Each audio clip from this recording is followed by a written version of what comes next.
Bismillahirrahmanirrahim. Assalamualaikum warahmatullahi wabarakatuh. Perkenalkan, nama saya Mutia Sajidah. Saya mahasiswi dari Program Studi Pendidikan Bahasa Arab Institut Ummul Qura Al-Islami Bogor. Pada kesempatan kali ini, saya akan membagikan materi tentang akhlak dalam menuntut ilmu. Video ini saya buat untuk memenuhi tugas ujian akhir semester pada mata kuliah Akhlak Aswaja. Nah, mendengar kata akhlak, apa sih akhlak itu? Akhlak merupakan suatu perilaku yang timbul pada diri seseorang berupa baik maupun buruk. Dalam ajaran agama Islam, akhlak merupakan suatu perilaku yang sesuai dengan ajaran agama Islam dan sunnah Rasulullah Shallallahu Alaihi Wasallam. Jadi, akhlak yang baik atau terpuji akan mendatangkan kemuliaan baik di dunia maupun di akhirat. Sedangkan akhlak yang buruk akan mendatangkan dosa. Nah, pada video saya kali ini, saya akan dibantu oleh Tia. Tia akan mengajak kita belajar mengenai akhlak dalam menuntut ilmu. Ayo kita mulai.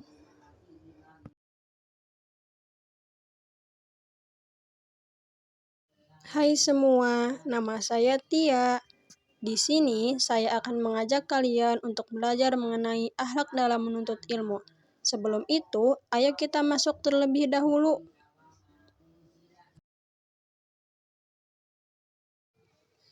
Baik, kita sudah masuk ke dalam salah satu kelas. Materi pertama yang akan kita pelajari adalah keutamaan menuntut ilmu. Menuntut ilmu merupakan suatu kewajiban bagi seorang muslim. Karena dengan belajar, manusia akan mendapatkan wawasan serta mampu membedakan mana yang benar dan mana yang salah. Menuntut ilmu merupakan salah satu ibadah yang dikerjakan semasa hidup, baik laki-laki maupun perempuan. Dalam menuntut ilmu, harus menerapkan adab yang baik, agar ilmu yang dipelajari menjadi berkah dan bermanfaat bagi masyarakat. Nah, keutamaan lainnya yang akan kita pelajari yaitu: pertama, orang yang berilmu derajatnya akan ditinggikan oleh Allah Subhanahu wa Ta'ala. Kedua, pahala orang yang menyampaikan ilmu akan terus mengalir walaupun orang tersebut telah meninggal dunia. Ketiga, Allah Subhanahu wa Ta'ala akan memberikan kebahagiaan dan kebaikan baik di dunia maupun saat di akhirat. Keempat, orang yang berilmu dan memiliki akhlak yang mulia, maka orang tersebut akan bisa membedakan antara benar dan salah.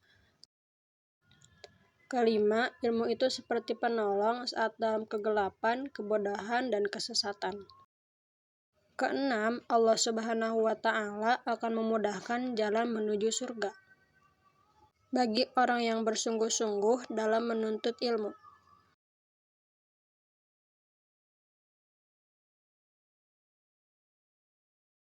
Setelah kita mempelajari keutamaan menuntut ilmu, selanjutnya kita akan mempelajari materi mengenai tata cara menuntut ilmu. 1. Niat karena Allah Subhanahu wa Ta'ala. Sebelum belajar, hendaknya kita berniat agar ilmu yang kita pelajari menjadi berkah dan bermanfaat. 2. Membaca doa. Sebelum belajar, hendaknya kita membaca doa agar kita diberi kemudahan.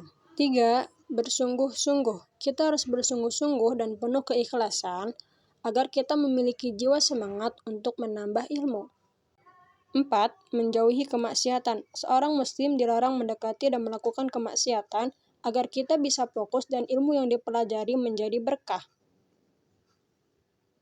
5. Memuliakan tempat belajar. Menjaga dan memuliakan tempat belajar seperti fasilitas yang mendukung proses belajar agar tetap terjaga kebersihan dan kerapian meja. 6. Menyimak pelajaran. Sebagai seorang pelajar, kita harus memperhatikan guru yang sedang mengajar sebagai bentuk perilaku akhlak yang baik, agar mendapat keberkahan dalam menuntut ilmu. Setelah mempelajari keutamaan dan tata cara menuntut ilmu, sekarang kita belajar mengenai kewajiban mengamalkan ilmu. Kita harus mengamalkan ilmu yang telah kita pelajari dalam kehidupan, yang artinya kita membagikan kepada orang lain. agar ilmu kita bermanfaat dan tidak sia-sia. Beberapa kebaikan yang akan didapat bagi orang yang menyampaikan ilmu adalah mengajarkan ilmu kepada orang lain akan menjadi amal jariah kepada orang yang menyampaikan ilmu. Mengamalkan ilmu akan meningkatkan kualitas diri dalam lingkungan bermasyarakat. Mengamalkan ilmu akan menjadi contoh yang baik selama ilmu tersebut baik. Kita dapat menyebarkan positif kepada lingkungan karena telah menyampaikan ilmu. Selanjutnya, kita akan membahas tentang dikotomi ilmu agama dan ilmu umum. Dikotomi memiliki arti pembagian atas dua kelompok yang saling bertentangan. Jadi, dalam ilmu agama, sumbernya itu dari wahyu dan diajarkan melalui kitab suci dan ajaran agama Islam. Sedangkan ilmu umum itu bersumber dari observasi, eksperimen, dan penalaran logis. Menurut pernyataan di atas, bisa disimpulkan bahwa Islam tidak membagi ilmu menjadi agama dan umum secara terpisah, melainkan melihat semua ilmu yang bermanfaat sebagai bagian dari ibadah dan ibadah sebagai pencarian ilmu. Jadi, kesimpulan yang dapat diambil dari materi ini adalah menuntut ilmu bukan hanya aktivitas biasa, tetapi juga ibadah yang memerlukan akhlak yang mulia. Akhlak mulia ini berupa kesabaran, menghormati guru, dan menjaga niat karena Allah, yang merupakan kunci agar ilmu yang diperoleh membawa berkah dan manfaat. Tanpa akhlak yang baik, ilmu bisa menjadi alat kesombongan atau kerusakan. Maka dalam Islam, kualitas menuntut ilmu tidak diukur dari seberapa banyak yang ia tahu, tetapi dari seberapa baik ia menjaga adab dalam menuntut ilmu dan mengamalkan ilmu tersebut. Dengan akhlak yang benar, ilmu akan menjadi cahaya yang menerangi kehidupan baik di dunia maupun kehidupan di akhirat.